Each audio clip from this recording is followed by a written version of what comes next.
నమస్తే, welcome to inside story. నేను విజయ్.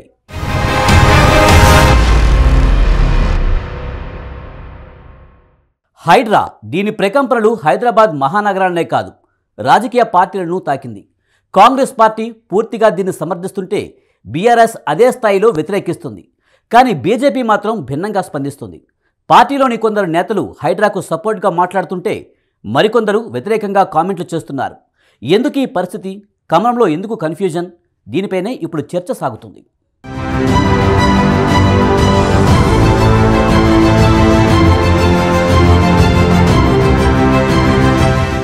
హైడ్రా హైడ్రా హైడ్రా. భాగ్యనగరంలో ఇప్పుడు ఎక్కడ చూసినా ఎక్కడ విన్నా దీని జపమే చేస్తున్నారు ప్రజలు. చెరువులను కబ్జా చేసి అక్రమంగా కట్టడాలు నిర్మించిన వారికైతే కంటిమీద కునుకు సైతం లేని పరిస్థితి నెలకొంది.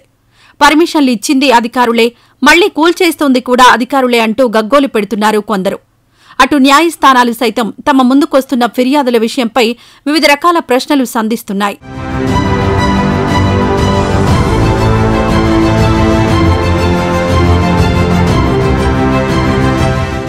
ఇవన్నీ కాస్త పక్కన పెడితే హైడ్రా సెగ రాజకీయ పార్టీలను చాలా బలంగా తాకింది. ఈ వ్యవస్థను తీసుకొచ్చింది ప్రభుత్వం కావడంతో సహజంగానే అధికార పార్టీ దీనికి సపోర్టుగా మాట్లాడుతోంది. ప్రతిపక్ష బీఆర్ఎస్ టార్గెట్గా ఇదంతా జరుగుతోందని ప్రచారం సాగుతూ ఉండడంతో గులాబీ పార్టీ 100% హైడ్రాను వ్యతిరేకిస్తోంది. అంతేనా, ఈ అంశంపై అధికార ప్రతిపక్షాల మధ్య మాటల తూటాలు సైతం పేలుతున్నాయి.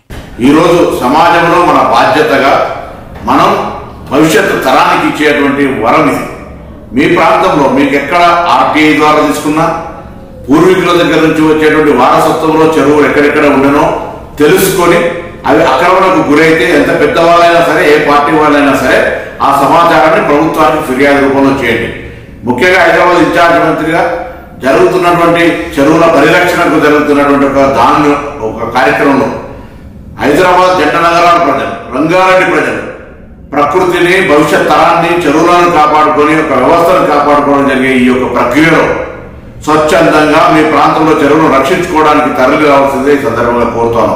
మొట్టమొదటి కూల్చింది కూడా కాంగ్రెస్ పార్టీ సంబంధించినటువంటి వారిదే. హైడ్రాలో ఎక్కడైతే తప్పుడు విధానాలతోటి ముందుకు పోతున్నది అక్కడ కులాలు, మతాలు, పార్టీలు, ధనవంతుల, ఉన్నవంతుల నా అన్యాయానికి సంబంధం లేకుండా ఒక నిర్ణయాన్ని మా ముఖ్యమంత్రి రేవంత్ రెడ్డి తీసుకున్నాడు. దాని ప్రకారమే ముందుకు పోతున్నాడు. తప్పనిసరిగా హైడ్రా ప్రజల మన్నులను పొందుతుంది. అందుకే మా జిల్లాలో కూడా హైడ్రా రావాలని నేను కూడా గౌరవ ముఖ్యమంత్రి గారికి లేఖ రాసిన.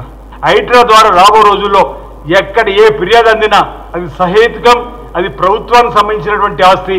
చెరువు కుంటని తెలిసకపోతే తప్పనిసరిగా మా ముఖ్యమంత్రి గారు ఎవరైనా సరే వదిలిపెట్టమన్నారు. ఆ విధంగానే జరుగుతుంది. అదొక ప్రక్షాళన. మధ్య హైడ్రాతో ఓ న్యాయం లేకుండా ఓ నోటీస్ ఇచ్చి నిజానిజాలు తెలుసుకొని తప్పుంటే కొట్టండి, వి సపోర్ట్. నేను అధికారులను కూడా కోరుతా ఉన్నా, ఇలా ప్రభుత్వాలు ఎవరు శాశ్వతం కాదు. మీరు అత్యుత్సాహంగా బురద జల్లడం చేయకండి. నిజంగా ఉంటే చేయండి. మేమేమి హైడ్రాకు వ్యతిరేకం కాదు. అక్రమ కట్టడాలను ఖచ్చితంగా కొట్టాల్సిందే. దాన్ని మేమేం సమర్థించం. ఎక్కడ కూడా ఈ అక్రమాలను మేము సమర్థించం. కానీ టార్గెటెడ్ గా, పొలిటికల్ గా, రాజకీయ ప్రేరితమైనటువంటి దాంట్లో అధికారులు అత్యుత్సాహాన్ని ప్రదర్శించొద్దు. దయచేసి డాక్యుమెంట్స్ అన్ని పరిశీలించండి, న్యాయాన్ని గుర్తించండి. అన్ని చేసిన తర్వాత నోటీస్ ఇచ్చి పద్ధతిలో చేయండి. ఏదైనా చేస్తుంది. ధనవంతులకు ఒక న్యాయం, పేదలకు ఇంకొక న్యాయం ఉండకూడదు. ఇది అనాదిగా చెరువులను కాపాడుకోవాల్సింది, దాంట్లో డౌట్ లేదు. ఏ ప్రభుత్వం ఉన్నా కూడా చెరువులను కాపాడాలి, పర్యావరణాన్ని కాపాడాలి. ఆనాడు కాకతీయులు వాళ్ళు చెరువులను నిర్మించే ఇక్కడ ఈ సంస్కృతిని కానీ, ఈ సమాజాన్ని, నాగరికతను రక్షించిండ్రు. ఆసఫ్ జాహీలు కూడా అదే పని చేసిండ్రు. అదేవిధంగా నిజాం నవాబులు కూడా అదే పని చేసిండ్రు. సో చెరువులను తప్పనిసరిగా రక్షించుకోవాలి. కానీ దీంట్లో పాయింట్ ఏంటంటే ఒకరికి ఒక న్యాయం, ఇంకొకరికి ఒక న్యాయం జరగకూడదు.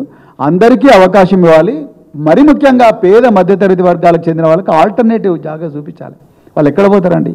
కానీ బీజేపీ పరిస్థితే అటు ఇటు అన్నట్లుగా మారిందన్న వాదన వినిపిస్తోంది. ఇందుకు కారణం హైడ్రా కూల్చివేతలపై కమలం నేతలు స్పందిస్తున్న తీరే. పెద్ద స్థాయిలో కీలక పదవుల్లో ఉన్న నేతలు స్పందిస్తున్న విధానం వల్ల క్యాడర్ గందరగోళానికి గురవుతోందన్న మాట బలంగా వినిపిస్తోంది. ఎక్కడిదాకో ఎందుకు? పార్టీ రాష్ట్ర అధ్యక్షుడు కేంద్ర మంత్రి కిషన్ రెడ్డి స్పందన ఒకలా ఉంటే మరో ఎంపీ రఘునందనరావు తీరు ఇంకోలా ఉంది. హైడ్రాపై రేవంత్ సర్కార్ హైడ్రామా చేస్తోందన్నారు కేంద్ర మంత్రి కిషన్ రెడ్డి. గతంలో కాంగ్రెస్ బీఆర్ఎస్ ప్రభుత్వాలే నిర్మాణాలకు అనుమతులిచ్చి మళ్లీ ఇప్పుడు అదే ప్రభుత్వం కూలుస్తామంటే కుదరదని వ్యాఖ్యానించారు. మరో ఎంపీ రఘునందన్ రావు అయితే ఎన్ కన్వెన్షన్ వ్యవహారంలో రేవంత్ సర్కార్ కు మద్దతుగా మాట్లాడారు. హైడ్రామా నడుపుతా ఉన్నారు. మరి ఇన్ని రోజులు ఇదే చట్టం ఉంది కదా. గతంలో కాంగ్రెస్ పార్టీ ప్రభుత్వం ఉండింది, ఆ తర్వాత బీఆర్ఎస్ టీఆర్ఎస్ ప్రభుత్వం ఉండింది. అప్పుడు ఉన్నప్పటి నుంచి కూడా ఇవన్నీ సంస్థలు, ఇవన్నీ ఇల్లీగల్ యాక్టివిటీస్, చట్ట వ్యతిరేకమైనటువంటి కార్యక్రమాలు కొనసాగాయి కదా. మళ్ళీ అప్పుడు ఎక్కడ పోయి మీ చట్టాన్ని అడుగుతాను, అదే వ్యవస్థ కదా.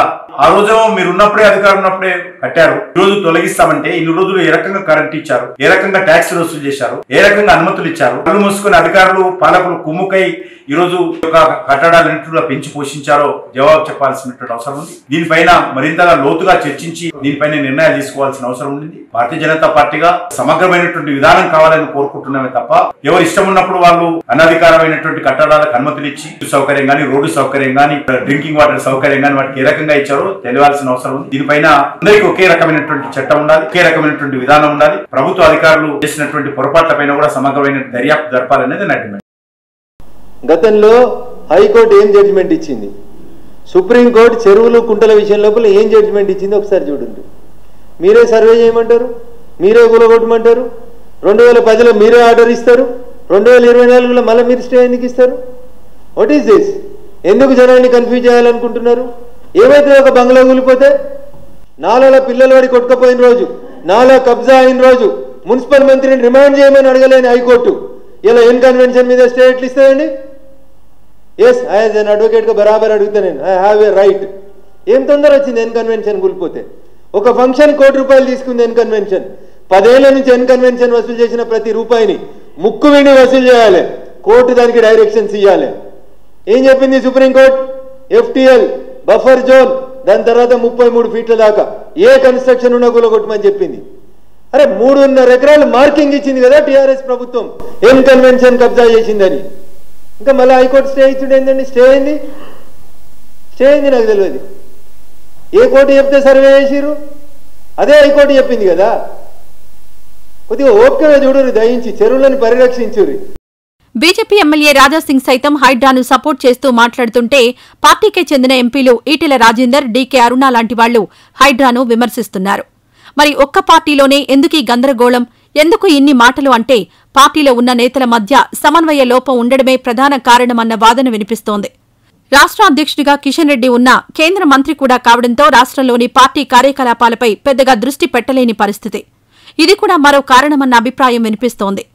ఇలాంటి పరిస్థితుల్లో పార్టీ నేతలందర్నీ ఒక తాటిపైకి తీసుకొచ్చి దిశానిర్దేశం చేస్తే అధికార పక్షంపై మాటల దాడి చేయడానికి, ప్రజల వైపు నిలబడ్డానికి మంచి ఛాన్స్ వచ్చి ఉండేదని అంటున్నారు మరికొందరు. మరి ఇప్పటికైనా కమలం నేతలు హైడ్రా వ్యవహారంలో ఒకే తాటిపైకొస్తారా అంటే చూడాలి మరి.